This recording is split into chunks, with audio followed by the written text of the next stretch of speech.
Welcome to Rising Above Shadows of Abuse, or RASA. I'm your host, Grace Ovba.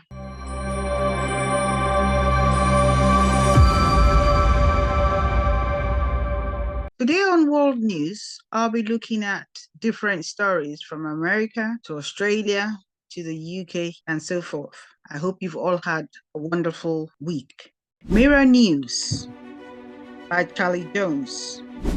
4th of August 2023. James Phillip Baines, 61, previously dropped all legal appeals for his execution and said he wanted to accept his punishment for killing nurse Pat Demila, who was raped, bludgeoned to death with a hammer and set on fire. The double murderer, Baines, was put to death for brutally killing a woman with a hammer after she humiliated him. He was pronounced dead at 6:15 at Florida State Prison in Stark, USA.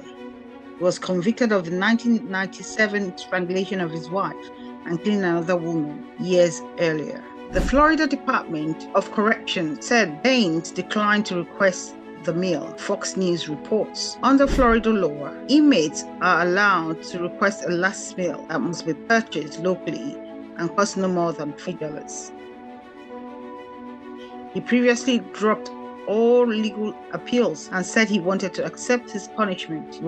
He has also admitted to killing 2 other people, but was never charged with those incidents. Baines was serving a life sentence for the 1997 strangulation of his wife, 44-year-old Linda Baines, when he wrote letters in 2005 to a state prosecutor claiming responsibility for the killing years earlier of Patricia Patsy Miller, a nurse who lived in a condominium in Melbourne along Florida's east coast. He was the 5th person put to death in the state this year. What are your thoughts on this story? Kindly leave your comments. Baines killed his wife in 1997 after she discovered that he was dealing drugs. Her body was found stuffed in the closet after she was strangled, court records show. Baines had claimed to have killed at least 2 other people, but was never charged with those cases. He's been in and out of prison since his teenage years, including convictions for grand theft, forgery, burglary,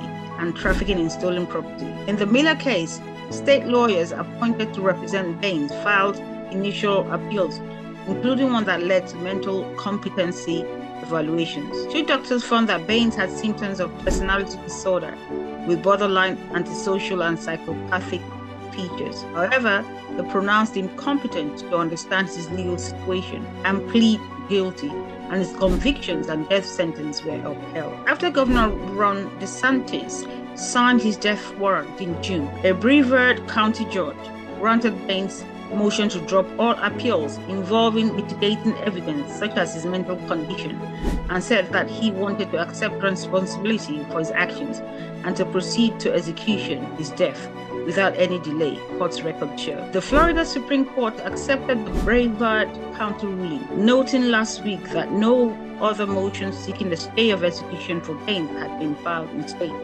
or federal court. Baines said he converted to Islam in prison and wanted to clear his conscience about the Miller case during the holy month of Ramadan. They say I'm remorseless. I'm not. There are no more questions on this case, and I'm going to be executed, Baines said. In a recent letter, the Florida Conference of Catholic Bishops asked DeSantis to grant a stay of execution and commute Baines' sentence to life in prison, even though Baines isn't seeking such relief. The Catholic Church opposes the death penalty. Mr. Baines' willing acceptance of death, the punishment put in place by the justice system, does not absolve the state from bringing it about. Simply put, no one should be executed in a modern penal system, even if they willingly accept it, the letter said.